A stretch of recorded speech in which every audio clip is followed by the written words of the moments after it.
Sa ibang balita, dahil daw sa selos, sugatan ang isang barker ng jeep sa Quezon City matapos siyang saksakin umano ng kanyang kaibigan. Balita hatid ni James Agustin. Dinala sa ospital ang 40 anyos sa lalaking barker ng jeep matapos saksakin umano ng kanyang kaibigan sa Barangay Commonwealth, Quezon City bandang alas 8 kagabi. Ang biktima nagpapagaling pa matapos magtamo ng saksak sa kaliwang braso.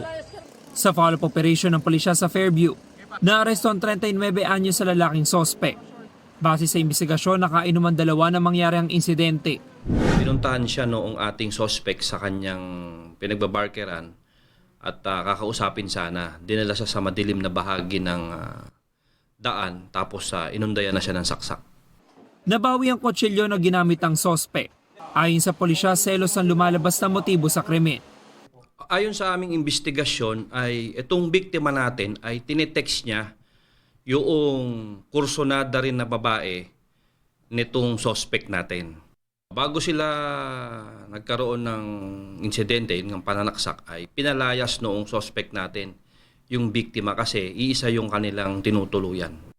Itinanggi ng sospek na sinaksak niya ang biktima. Hindi ko po sinaksak yun. May hawak siyang kutsilyo, nandulas lang ho siya. Ganyan, nakahawak siya ng kutsilyo niya rito kasi nga tinuruan niya yung anak ko magnakaw. Ngayon, kukumprontahin ko siya.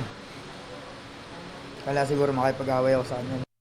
Kaugnay naman sa nabanggit ng pulisya na motibo, Hindi totoo yun. maharap ang sospek sa reklamong frustrated murder. James Agustin, nagbabalita para sa GMA News.